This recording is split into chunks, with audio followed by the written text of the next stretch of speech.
the Grizzlies as a lock for a playoff team. And I felt very confident about this. I felt overly confident about this. I thought they could still just be one of the best teams in the league. And then we hear about the Steven Adams injury. And I watched them, and obviously Steven's a big player to miss. I think he was going to give them some stability offensively and defensively. He makes them a good rebounding team on his own. And with him gone, they are a abysmal rebounding team.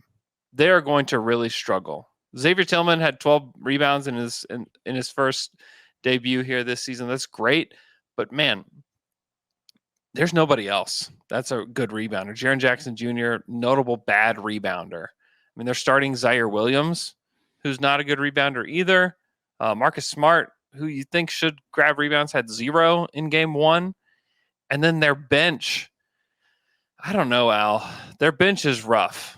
Laravia, David Roddy. But, man, they played a short bench.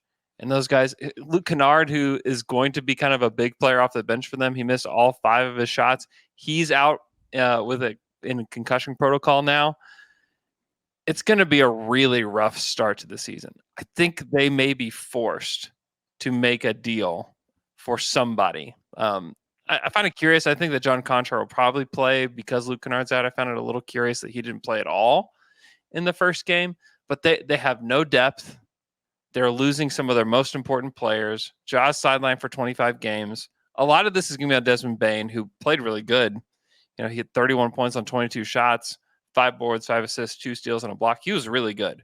But then beyond that, Jaren Jackson was not very good in that first game against the Pelicans. Got dunked on big time by Zion.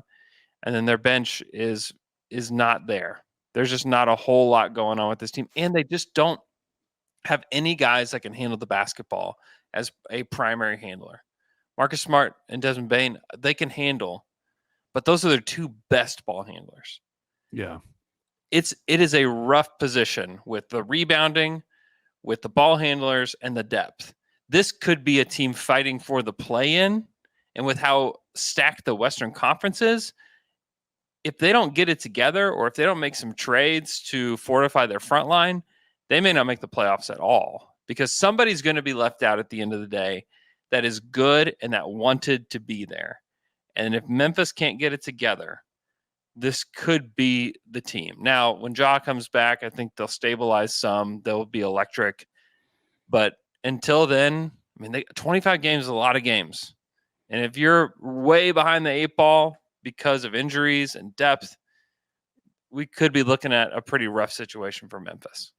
Yeah, and I think one of the reasons why you were positive about this team, even with the injuries, is that they had shown themselves to be so resilient in the past. Yeah.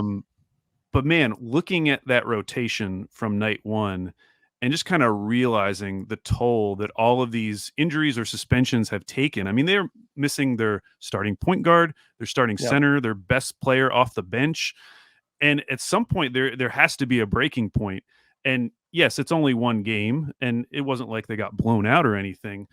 But just looking at that rotation, it just feels like this is going to be a long 25 games if the roster stays as it currently looks.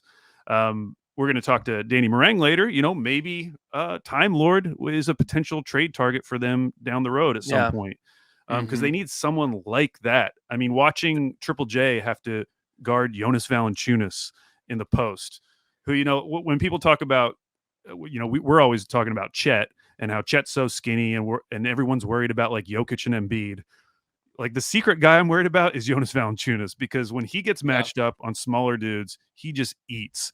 And so maybe that was just a really bad matchup and they're going to bounce back and they're going to look better. They'll get some more contributions from that bench. You know, like we expect Luke Kennard to just be a solid player. I mean, he had a bad game. He should be better. But at the same time, looking at that roster and that rotation, it just looks so thin to even what we saw last year when they were struggling with injuries. And so, yeah, I don't know if I'm rethinking it yet. I want to see a few more games to see how they play. But yeah, it didn't look good, even though it wasn't like they were awful. They didn't get blown out or anything, but it Yeah. just it seemed to suggest bad things coming. Yeah. I'm on the edge of rethinking this one. Is where One I'm step at. closer to the edge. Yep. I'm about to break.